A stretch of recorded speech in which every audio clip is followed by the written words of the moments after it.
Identidad, cultura y el acontecer diario están en La Hora del Museo. Y a partir de ahora el periodista Luis Cruz nos invita a un encuentro cotidiano con nuestra historia. Aquí comienza La Hora del Museo, un programa del Museo Histórico Nacional USACH 94.5, la radio de un mundo que cambia. Hola, ¿cómo están? Sean muy bienvenidos y bienvenidas a un nuevo capítulo de La Hora del Museo, el programa del Museo Histórico Nacional que cada día nos sorprende en la señal de Radio USACH 94.5 FM y también a través de www.diariousach.cl. Les cuento que el día de hoy vamos a conversar sobre un libro que ya va por su cuarta edición, un libro que está siendo muy exitoso. Se trata de Gobernar es Educar, historias de Pedro Aguirre Cerda. Lo voy a mostrar acá en la cámara, está muy linda la tapa. Y me acompaña uno de los autores de este libro, el periodista Gonzalo Valero. ¿Cómo estás, Gonzalo? Un gusto tenerte acá en la Hora del Museo. Hola, muy buenas tardes. Muchas gracias por la invitación. Agradecer la disposición que tiene la universidad y también el Museo de Historia Natural. Museo Histórico Nacional, como para hacer este tipo de difusiones que son bastante importantes. Claro que sí, además para conversar sobre un presidente que sin duda marcó la historia del siglo XX en nuestro país, Don Tinto. Me gustaría saber por qué les interesó investigar y escribir sobre Pedro Aguirre Cerda, como ir un poco al momento cero del libro. ¿Qué ocurrió? Sí, mira...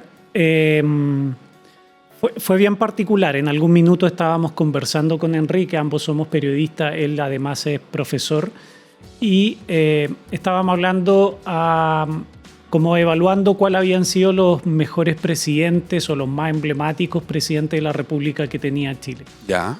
Y dentro de ellos llegamos a la conclusión que Pedro Aguirre Cerda era uno de aquellos. Eso resultó en una conversación, como dos amigos que se juntan. Luego yo empecé a buscar libros de Pedro Aguirre Cerda. Fui a la librería, que tiene una cadena en distintas ciudades del país. ¿Ya? Diga, nómbralo nomás, no hay problema. ¿A dónde fuiste? ¿A la que leo? Sí, a la que leo en Huechuraba. Y para mi sorpresa no encontré ningún libro de sobre Pedro Aguirre Cerda. Como sé que están en línea, le pedí que si podía ver en todas las bibliotecas, las librerías, si es que había algún libro de Pedro Aguirre Cerda. Para mi sorpresa, se pone a buscar y la librería en todo Chile no tenía ningún libro sobre Pedro Aguirre Cerda.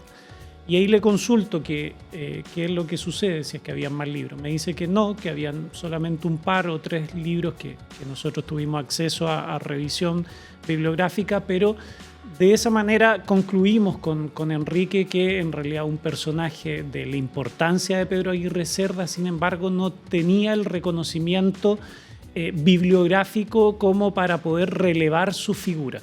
Claro. Y desde ahí comenzamos a investigar, a recopilar información, entrevistamos a personajes claves, académicos, doctores, personas ligadas a la familia, y poco a poco fuimos construyendo una investigación, claro, que nosotros la denominamos que es una investigación histórico-periodística.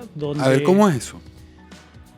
Nosotros consideramos que existe naturalmente la revisión bibliográfica de libros de historias, que es fundamental en todo tipo de investigación, pero no podemos dejar de lado la investigación y la revisión de fuentes periodísticas. De la prensa de la época. Exactamente, de la prensa de la época, que en distintos periodos nosotros consideramos que la prensa constituye un valor esencial como para poder analizar la contingencia o los procesos sociales o históricos o políticos. Y de esa manera revisamos prensa de la época, bastante en la Biblioteca Nacional, también a través de medios electrónicos, y de esa manera fuimos construyendo un relato que es bien interesante. Yo creo que la particularidad que tiene este libro es un desafío que nos pusimos al comienzo de redactarlo en simple, con un lenguaje universal, sencillo, que cualquier persona lo pudiera leer, entender, interesarse. Yo creo que hoy día estamos viviendo una crisis de lectura, muchas veces porque las personas no quieren leer, porque a veces hablamos con muchos tecnicismos y no todas las personas pueden entender. Entonces, por eso desarrollamos este libro con 20 historias que son en distintas épocas de la vida, obra de Pedro Aguirre Cerda. ¿Qué facetas abordan estos 20 capítulos, podríamos decir, del libro? Sí, contamos los distintos periodos de la vida y obra de Pedro Aguirre Cerda, también en un relato un tanto novelesco, por decirlo de alguna forma, con un relato bien particular, en donde no partimos contando los primeros años de vida de Pedro Aguirre Cerda. Parten por el final. Partimos por el final y de esa manera... A lo Tarantino. Exactamente. Y lo otro particular es que cada historia se va conectando una con la otra. De esa forma contamos su vinculación con distintos personajes importantes para la época, con José María Caro, que parte de la historia... Quiero que abordemos esa historia en profundidad, porque yo no la conocía, me pareció súper interesante, ¿no? Exactamente, luego otras historias con Salvador Allende, con Pablo Neruda, con Gabriela Mistral, y con otros personajes importantes de la historia de Chile, pero también relevantes en la época mundial que se estaba viviendo durante esos acontecimientos. Eso es interesante, a veces perdemos de vista el hecho de que Pedro Aguirre Cerda tuvo una proyección internacional, ¿no? Como político, como figura, ¿fue así? Sí, Pedro Aguirre Cerda fue una persona que primero nació en una localidad rural bastante modesta, que es Pocuro, que está en la comuna de Calle Larga, en la provincia de Los Andes, región de Valparaíso, de una familia campesina de estrato medio-bajo. No era de la familia Aguirre adinerada, porque su esposa después... Su esposa, Juanita Aguirre, sí era del linaje más adinerado de los Aguirre. Él era de una familia, como le menciono, campesina de estrato social medio bajo, que además sufre la pérdida de su papá a los primeros años de su vida. Tenía como 8 años, ¿no? Claro, como 8 años, 11 hijos tenía la mamá, y la mamá se tiene que hacer cargo. Y la mamá cumple un rol y una figura súper importante en la vida de Pedro Aguirre Cerda y también de sus hermanos. Les insiste que la importancia que tenía la educación como una forma de salir adelante. Y él se va a estudiar, lo envían a estudiar a San Felipe. En algunas ocasiones él hacía el trayecto en mula o a caballo para irse a San Felipe. Entonces estamos hablando de un contexto social bastante modesto. Luego se viene a Santiago, se viene a estudiar al Instituto Nacional y ahí su vida cambia. Él termina de estudiar en el Instituto Nacional, estudia primero pedagogía, luego estudia leyes, se titula de abogado en muy poco tiempo. Una vez que se titula de profesor. O sea, ¿él hizo las dos carreras en paralelo o primero estudió Derecho y luego...? Primero estudió para ser profesor. Ya. Y luego, cuando ya se titula de profesor, termina por sacar la carrera de leyes. Hace clases y tempranamente se va a estudiar a Francia. A Francia. Primero a Francia, a la Universidad de la Sorbonne en París. Algo que era impensado para personas de su linaje en esa época. Hoy día a lo mejor puede ser... Y ex de becas Chile. Exactamente. Hoy día puede ser más normal que personas no de un estrato social alto puedan acceder a una buena educación con becas, con esfuerzo de la familia, etcétera. Pero en esos tiempos, estamos hablando de 1910, no era normal que una persona de su estrato social pudiera irse a estudiar a la Sorbonne en París. Luego se va a Estados Unidos, donde también tiene estudios en el ámbito industrial. Él fue una persona súper interesada en los temas de la industrialización, en los temas del desarrollo agrícola, en los temas de la educación. Él como profesor fue un tema que para él fue prioritario, y también en todo lo que tiene que ver con el derecho y en todo lo que tiene que ver con la gestión pública, administrativa del Estado. Gonzalo, está muy interesante esta conversación, pero tenemos que hacer nuestra primera pausa de esta hora del museo. Sin embargo, luego de esta breve interrupción, vamos a volver a conversar acerca de este libro, Gobernar es Educar, historias de Pedro Aguirre Cerda. Este libro está disponible en librerías, ya va por su 4ª edición. Búsquenlo, de verdad, está buenísimo. Yo lo he disfrutado bastante. Así que quédense en la sintonía de Radio USACH, porque ya continuamos con más Hora del Museo.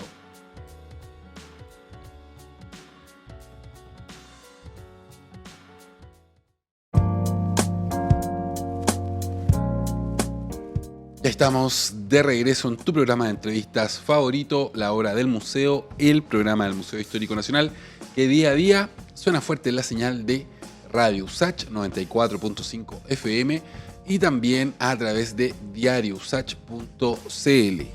Les cuento que además La Hora del Museo se transmite por la señal de Santiago TV los días sábados a las 13 horas y los lunes a las 22, y que todas las entrevistas que hacemos en este formato híbrido quedan almacenadas en nuestro canal de YouTube. Si nos buscan como La Hora del Museo van a encontrar los distintos episodios, ¿no?, que hemos hecho con video, pero también nos pueden buscar como Museo Histórico Nacional. Ahí también aparecen los capítulos de La Hora del Museo.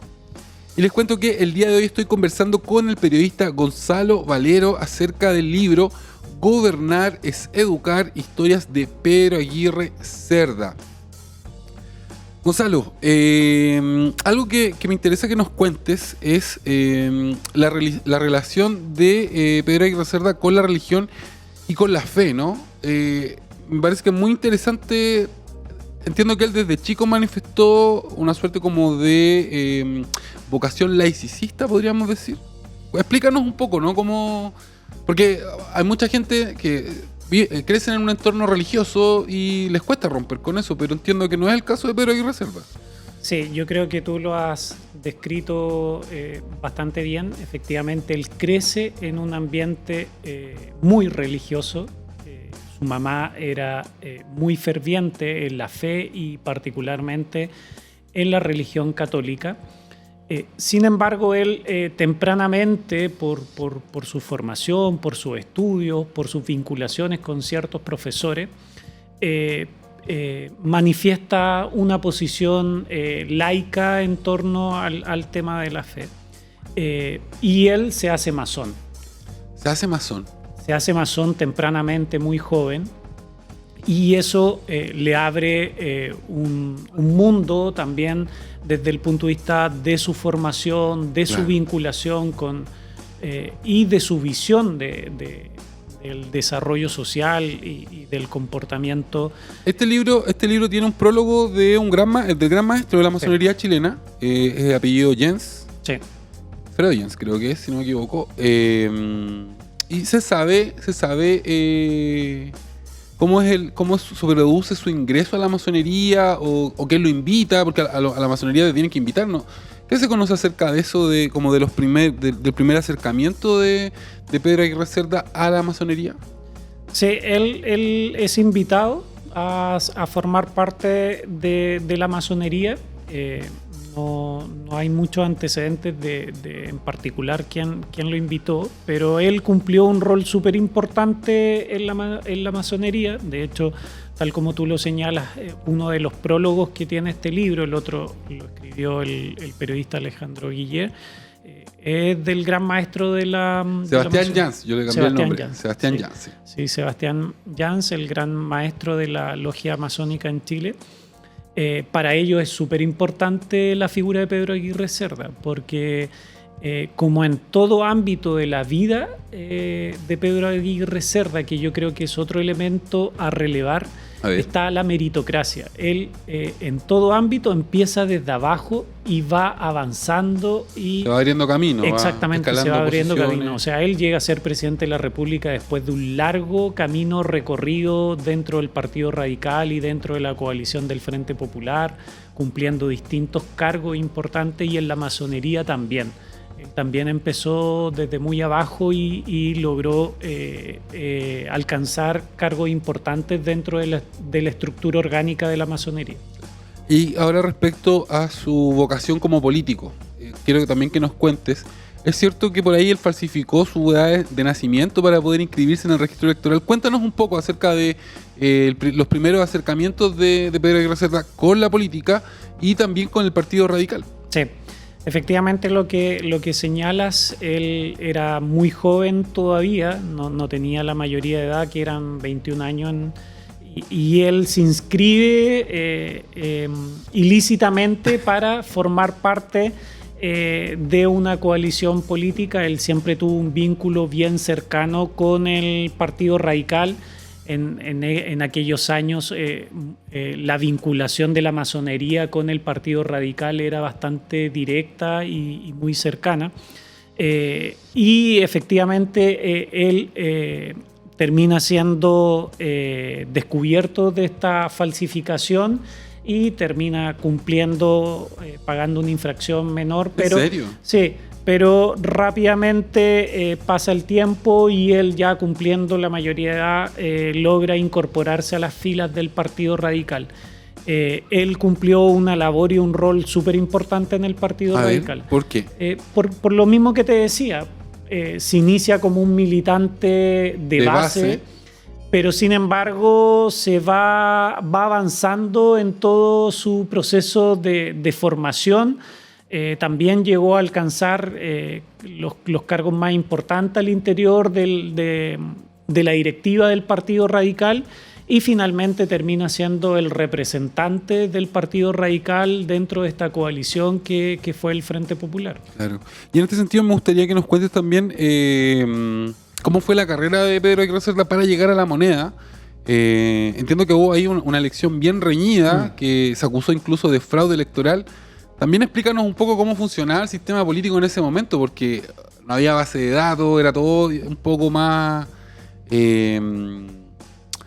caótico, podríamos decirlo, más confuso, ¿no? No era como ahora que las votaciones y el CERVEL funcionan, pues esta era otra época, sí, otras reglas. Otra regla, otra época, otra cantidad de votantes también que era bastante menor al padrón electoral que tenemos en la actualidad. Lo paradójico que él... Primero hay que entender el contexto en el cual estamos. Se estaba viviendo a nivel mundial, principalmente en Europa, un crecimiento de lo que era el fascismo, que de alguna forma terminó desencadenando la Segunda Guerra Mundial, y existía mucho temor a nivel mundial por la aparición del fascismo en sí. Y así aparecen los frentes populares, el Frente Popular de España, el Frente Popular de Francia, que buscan de alguna forma generar una coalición política que permitiera frenar el avance del fascismo. Se implementa esta coalición con el Partido Comunista como parte de esta coalición, que logran conformar un Frente Popular muy a la chilena. Yeah. Con sus características mucho más propias, pero siguiendo el modelo de lo que había sido el Frente Popular de España y también de Francia. Y esto implicaba escoger a un candidato único, que ya se habían puesto de acuerdo el Partido Socialista, el Partido Radical, el Partido Comunista y el Partido Democrático, que eran las principales coaliciones que estaban liderando este Frente Popular. Y primero el Partido Radical realizó una elección interna para escoger a su candidato. Ya. Y en esta elección interna, paradójicamente, lo que hemos logrado determinar e investigar es que Pedro Aguirre Cerda era bastante reacio a lo que significaba este Frente Popular. Ya, no estaba muy convencido de esta alianza. No estaba muy convencido de esta alianza, que debemos entender que si hay una alianza con el Partido Comunista y con el Partido Socialista, naturalmente, por esencia, iba a ser mucho más progresista, sobre todo en un contexto de todo un conservadurismo también de la política reinante en la época. Pero él, si bien no estaba muy convencido del Frente Popular, él participa de la elección interna del Partido Radical y compite con Juan Antonio Ríos, que sí tenía ideas más del ala más progresista del Partido Radical. Tú sabes que en los partidos siempre hay distintos grupos, ¿no? Sí, se podría considerar que inicialmente Pedro Aguirre Cerda estaba más vinculado como al ala más conservadora del Partido Radical. Y para sorpresa de muchos al interior del Partido Radical y en una votación bastante reñida, Pedro Aguirre Cerda termina ganando la elección interna. Y de ahí viene otra etapa en Pedro Aguirre Cerda. Él logra convencerse que tenía muchas capacidades como para poder liderar esta coalición. Finalmente, el proceso eleccionario también implicaba una elección con el candidato de los socialistas, que era Marmaduke Grof. Yeah. Y en un hecho bastante insólito y para sorpresa de gran parte de los adherentes del Partido Socialista, Marmaduke Grof toma la decisión de restarse y dejar el cupo para que sea Pedro Aguirre Cerda el candidato formal y oficial del Frente Popular. Gonzalo, tenemos que hacer nuestra segunda pausa, sin embargo, quiero que lleguemos después a la elección final, ¿no? Porque ahí hubo acusaciones de fraude, intervención del ejército, de las policías, los masones también aparece mencionado en el libro. Así que hay harto paño por cortar, harta historia que conocer de la mano del periodista Gonzalo Valero y su libro Gobernar es Educar, historias de Pedro Aguirre Cerda. Busquen este libro, ya está disponible en las librerías de todo Chile. Vamos con una pausa y luego continuamos con más entrevista.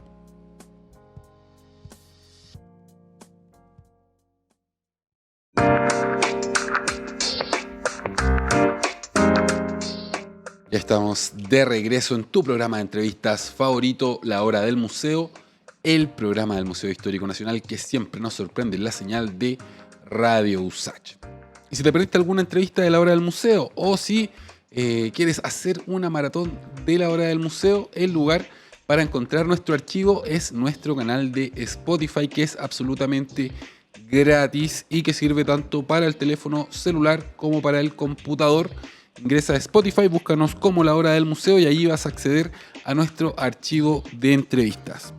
Y les cuento que el día de hoy estamos conversando acerca de uno de los presidentes más populares, yo diría, de la historia de este país. Se trata de Don Tinto Pedro Aguirre Cerda y me acompaña el periodista Gonzalo Valero, quien es el autor, junto a, se me olvida el nombre del... Enrique Corbeto, de Gobernar es Educar, historias de Pedro Aguirre Cerda. En el blog anterior nos estabas contando cómo había sido la elección, el camino, ¿no? La carrera para que Pedro Aguirre Cerda finalmente se impusiera y se instalara en La Moneda. Llegamos hasta Marmaduke Grof, que tú decías, bueno, fue un poco impensado. Marmaduke Grof da un paso al costado. Eso me hace pensar en la elección de Jaume Boric, ¿no? Que muchos pensábamos que iba a ganar Jaume y finalmente se impuso Gabriel Boric. Entonces ahí nos quedamos en la historia, pero quiero que siga avanzando porque después viene Ross, ¿no? Que es el candidato de la derecha. Sí, la elección de 1938 fue una elección bastante reñida, pero más allá de haber sido reñida, se puede decir que una de las primeras campañas del terror duras en donde dos coaliciones políticas se enfrentan con todo tipo de armas, literalmente. Todo tipo de triquiñuelas. Todo tipo de triquiñuelas y armas, literalmente.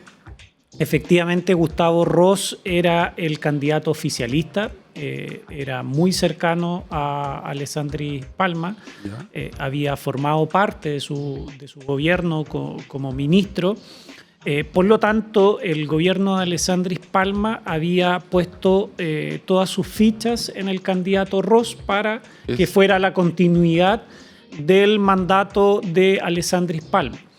Un hecho a considerar es que Pedro Aguirre Cerda formó parte del gabinete en el primer mandato de Alessandri Palma, siendo el ministro del Interior incluso. Luego se terminó también yendo con él al exilio cuando se viene el golpe militar de Carlos Ibáñez del Campo. Y en ese proceso se generan algunas distancias entre Pedro Aguirre Cerda y Arturo Alessandris Palma, distancias que luego en el segundo mandato se van acrecentando. Son distancias de guante blanco, de definición política, pero no de crítica a través de los medios de comunicación. No es una guerra abierta. No una guerra abierta, siempre con respeto, pero se mantuvo una distancia bastante importante entre Pedro Aguirre Cerda y Arturo Alessandris Palma. Y esta campaña que tuvo todo el apoyo de La Moneda hacia el candidato Ross fue bastante dura. Hubo críticas de ambos bandos. Digamos que era una época donde el cohecho era muy común, ¿no? Era muy común. Se llevaba a la gente a votar en masa, se les pagaba en comida, en zapatos incluso, ¿no? Era muy común y era para la época muy difícil de descubrir o transparentar, porque muchas veces lo que sucedía era en que los grandes dueños de fondos subían a sus peones y los llevaban en camión y les decían por cuál candidato votar. Pero a pesar de lo sucia que fue la campaña política, Pedro Aguirre Cerda yo creo que tiene algunas características súper interesantes desde el punto de vista político, que es un aventajado en muchos temas. A ver. Y desde lo comunicacional también. Él recorrió de punta a punta el país, no solamente fue a las grandes ciudades, sino que también fue a los pequeños pueblos, y se paraba arriba de un cajón y realizaba mítines hablando a capela muchas veces para llegar con un discurso que él fue construyendo en el tiempo. Ya. Señalábamos que de alguna forma él no estaba del todo convencido con esta alianza y era un poco del lado un poco más conservador del Partido Radical, pero sin embargo él, a medida que se fue construyendo como candidato del Frente Popular, se transformó en la punta de lanza de los grandes postulados que tenía el programa político del Frente Popular, que apuntaba principalmente a terminar con una desigualdad que era 10 veces peor que la que tenemos hoy día y que sigue siendo una cuenta pendiente de muchas problemáticas sociales y económicas en Chile. Claro que sí. Oye, y es cierto que una vez que asumió Pedro Aguirre Cerda, le tocó enfrentar el terremoto de Chillán, uno de los terremotos más destructivos de nuestro... Eso inmediatamente me hace pensar en Piñera, por ejemplo. Piñera 1, que a él le toca asumir con el país, digamos, con la zona centro venía abajo. Cuéntanos, porque, digamos, es primera mitad del siglo XX, es otra la tecnología, otra las construcciones, otra realidad, y es un terremoto tremendamente destructivo. Entonces, ¿qué se sabe acerca de eso? Entiendo que, leyendo el libro, Pedro Aguirre Cerda viajó hasta Chillán, pero sus asesores le decían que no fuera. Entonces, cuéntanos un poco ahí. Sí, el mandato de Pedro Aguirre Cerda fue breve, pero fue súper intenso. Él asume el 24 de diciembre de 1938 y en enero del 39 se produce el gran terremoto de Chillán, que terminó dejando no solamente a la ciudad de Chillán en el suelo, sino a gran parte de la zona centro-sur del país. Es el terremoto que más víctimas ha ocasionado. Y efectivamente lo que tú señalas, sus asesores le manifestaban que el problema era caótico, que todavía habían cuerpos en la ciudad y que lo más recomendable era que no viajara tan rápidamente a Chillán. Él, sin embargo, toma la decisión de ir. No hace caso. No hace caso. Él era se puede considerar que él era un hombre bonachón, que era muy cercano, tenía una cercanía con la gente muy particular, quizás considerando su origen, que eran humildes, provincianos, del campo. Entonces él tenía la capacidad de vincularse muy cercanamente con personas de estrato social bajo, medio y también alto por todo los estudios y trayectoria política y académica que también tuvo, que fue bastante importante. Entonces él va a Chillán y contra todo pronóstico, la gente lo recibió con mucha cercanía, con mucha alegría de poder ver al presidente de la República en el lugar de los hechos, claro. Asumiendo el compromiso, la responsabilidad que al Estado le compete en estos casos. Y hay una anécdota que recuerda, que menciona que en algún minuto él se sentó en una banca, siempre se hacía acompañar de su esposa Juanita Aguirre, que también cumplió un rol muy importante como primera dama y que también tenía una vinculación social bien interesante. Y en ese minuto él, desconsolado, se le caen algunas lágrimas por lo que le había tocado vivir en ese instante, y él asume el compromiso de que se tiene que volver a levantar el país y en particular Chillán.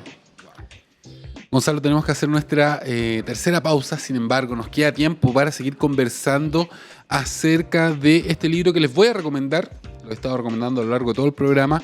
Se llama Gobernar es Educar, historias de Pedro Aguirre Cerda, uno de los recomendados, uno de los imperdibles de la hora del museo. Quédense en la sintonía de me adoré Radio USACH, porque ya continuamos con más Hora del Museo.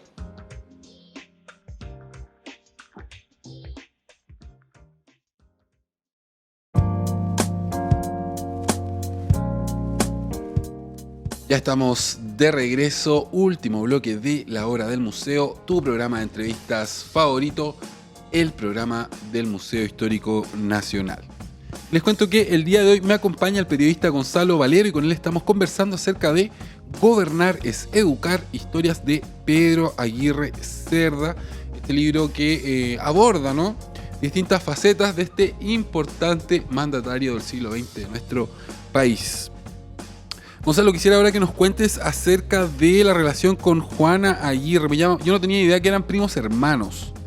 Quisiera que nos cuentes acerca de esta relación, que claro, ahora la distancia del tiempo puede sonar súper extraño, pero cuéntanos, ¿cómo se enamoran? ¿Quién es ella? ¿Por qué es tan importante también tanto en la carrera política como en la vida personal? Sí, efectivamente, Juana Aguirre era prima hermana de Pedro Aguirre Cerda.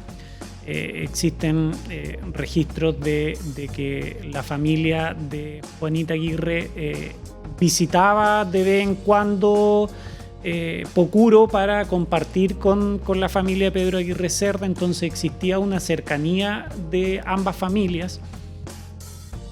Juanita Aguirre era hija de José Joaquín Aguirre, médico connotado para la época, que también cumplió una labor súper importante en la incorporación de las primeras mujeres a la Escuela de Medicina de la Universidad de Chile, cuando no existía la posibilidad para que las mujeres pudieran acceder a la educación superior. Y más allá de la función como médico, muy experto para la época, también desarrolló vínculos con la política y también algunos negocios.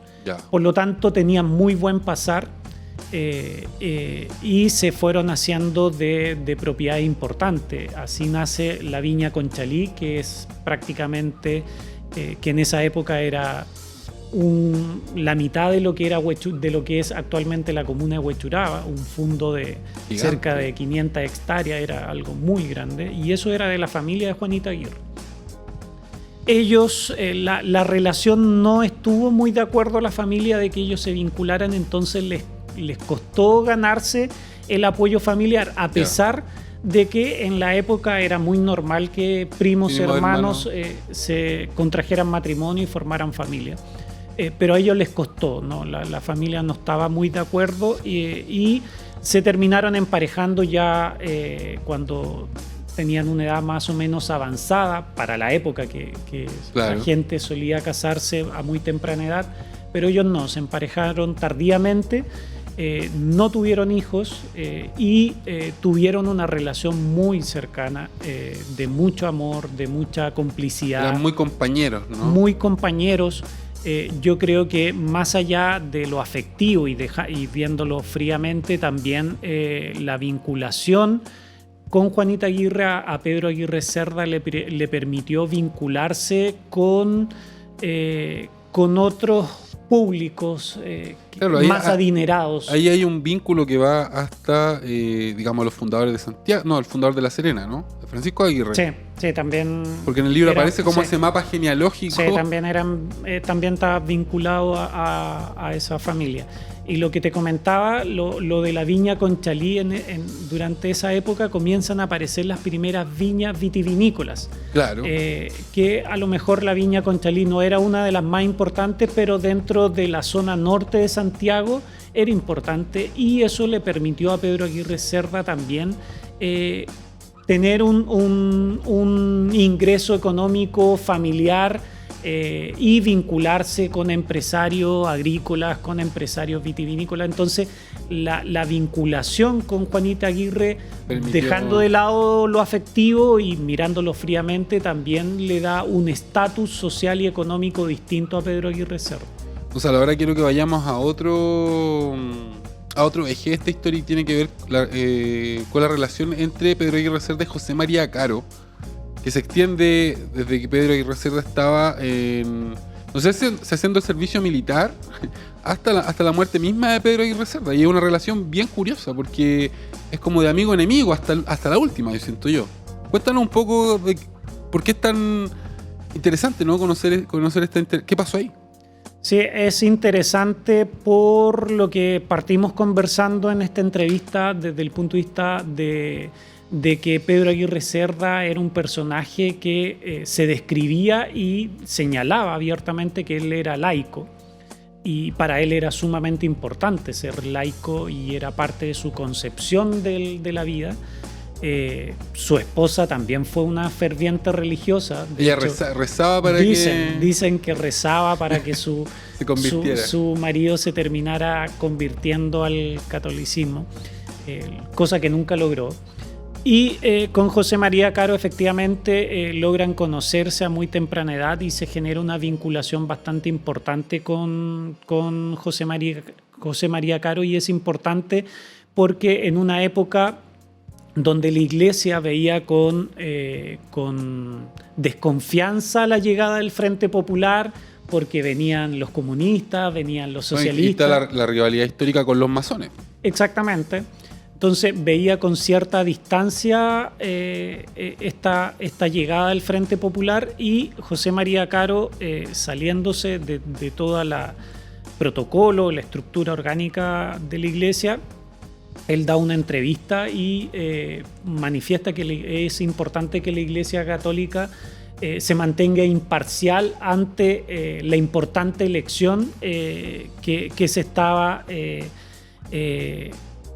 que iba a tener lugar durante esos años entre Pedro Aguirre Cerda y Gustavo Ros. Y eso fue importante porque de alguna forma un personaje que era relevante para la Iglesia Católica marca desde ya cuál iba a ser la vinculación o la injerencia que podía tener la Iglesia Católica en una decisión y en una elección que iba a ser clave y trascendente. Claro. Quiero contarle a nuestros auditores y auditoras parte de la dieta de Pedro Aguirre Cerda antes de seguir avanzando en esta historia entre José María Caro y Pedro Aguirre Cerda. Él consumía 4 cajetillas de cigarros diarias y tomaba 10 cafias aspirina. Era un hombre para nada sano y bueno, él se enferma de tuberculosis, se comienza a agravar siendo presidente y finalmente, fallece. Pero ahí viene un tema al que te quiero llevar y tiene que ver con la reacción que tuvo la Iglesia Católica y el mismo José María Caro, ¿no? Porque ahí yo creo que en el libro queda muy bien graficado, ¿no? Como este gesto final de tira y afloja, esta relación amigo-enemigo, porque entiendo que el cura va a verlo al lecho de muerte y él no lo recibe. Sí, él trata de evitar, por decirlo de una forma... Tres veces. Claro, trata de evitar porque él entendía que estaba agonizando y que iba a morir en cualquier instante, y la visita del arzobispo en José María Caro iba buscando la extrema unción. Exacto, y él ya estaba delirando, estaba en mal estado. Claro, naturalmente a lo mejor ahí lo desconocemos, pero conociendo un poco la historia de Juanita Aguirre, yo creo que tiene que haber bueno, claro, ella también debe haber querido que a su esposo le diera la extrema unción. Todo esto antecedente desde el punto de vista más médico y de lo que se vivió en los últimos minutos de vida de Pedro Aguirre Cerda. Los conocimos a través de Hernán Zubí, que es un médico que tenía mucha información. De hecho, tenía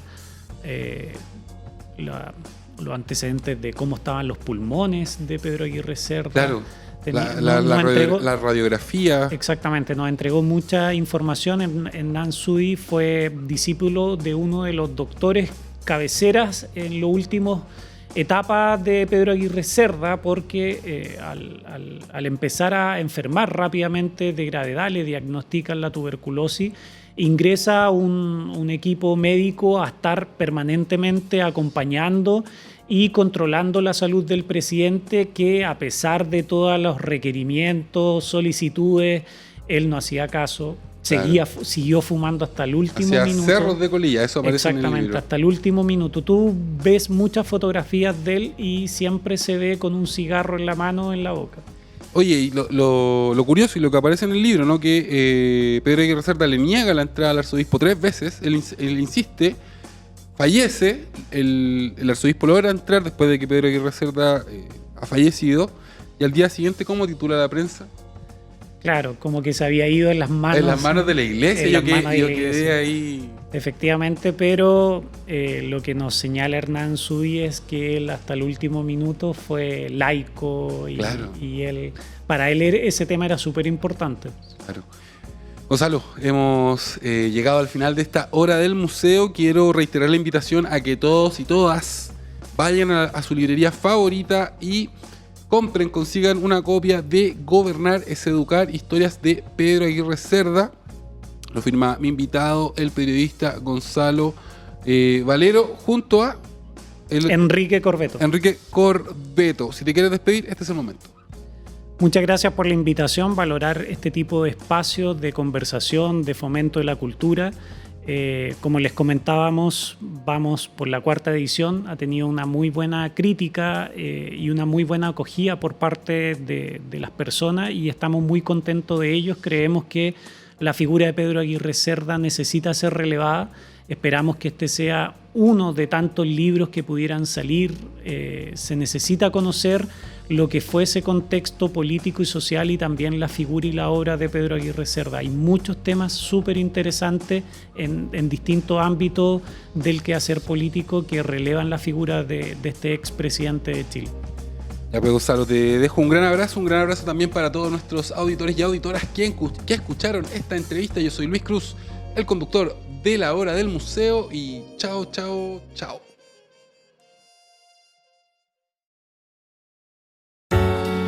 Aquí finaliza La Hora del Museo.